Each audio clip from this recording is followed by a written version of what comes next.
Assemblée nationale. Naïf Raouldine, élu vice-président représentant Antananarivo.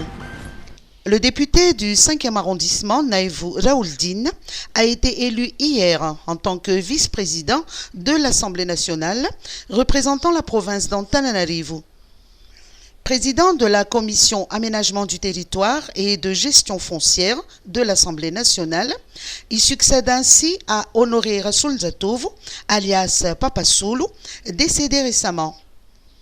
Dans une brève allocution à l'issue de son élection, le vice-président de l'Assemblée nationale, député élu sous la bannière IRD, a rappelé que sa plateforme politique détient la majorité au sein de cette institution parlementaire.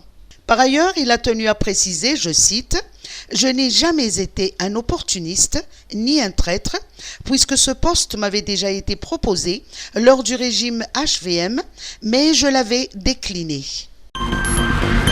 Relance du tourisme. 205 956 touristes cette année à Madagascar. Les opérateurs du secteur du tourisme se réjouissent de la relance effective de la filière. En effet, Madagascar a accueilli 205 956 touristes au cours des 11 premiers mois de l'année, selon les dernières statistiques partagées par le ministère du Tourisme. Le pic du nombre de touristes a été atteint en octobre de cette année, avec 28 456 arrivées. Le mois de juillet n'a pas été démérité, avec 25 353 touristes arrivés aux 4 coins de Madagascar. Il n'empêche que les efforts doivent être renforcés afin d'attirer toujours davantage de touristes, selon le ministère. Car si les chiffres sont prometteurs, ils restent bien en deçà des 348 000 arrivées de 2019, juste avant l'avènement de la pandémie de Covid-19. Coopération franco-malgache. Joanne Raarnoussi, élue présidente de la CCIFM. La Chambre de commerce et d'industrie France-Madagascar, connue sous le sigle de CCIFM, a annoncé hier l'élection de sa nouvelle présidente, Joanne Raarnoussi. Cette figure emblématique de l'entrepreneuriat succède ainsi à André Beaumont à ce poste depuis 18 ans.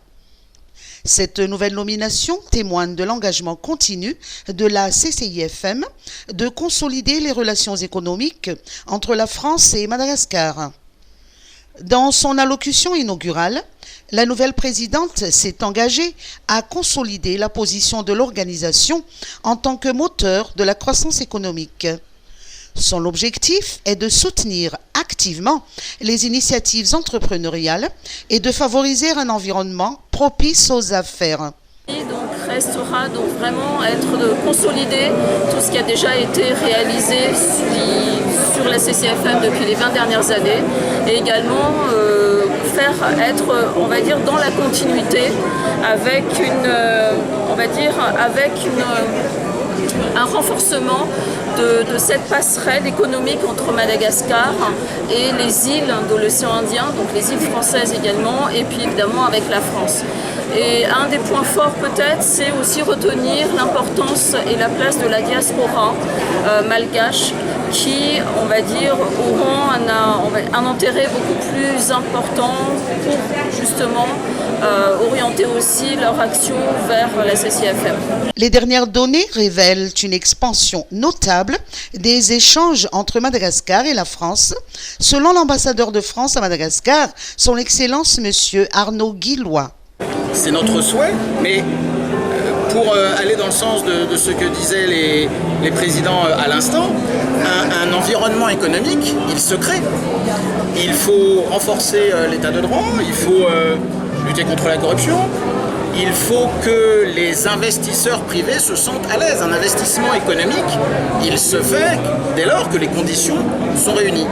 Et moi j'observe qu'il y a à Madagascar beaucoup d'entreprises françaises, beaucoup d'entreprises franco-malgaches, beaucoup d'entreprises malgaches qui ont des liens avec la France. C'est donc qu'il y a un désir d'investir. Eh bien il faut qu'il trouve sa traduction.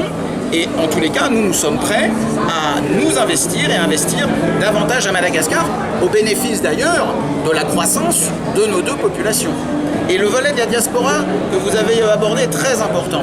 Il y a en France des centaines de milliers de Malgaches qui participent par leurs activités à la croissance, qui sont un pont entre nos deux pays.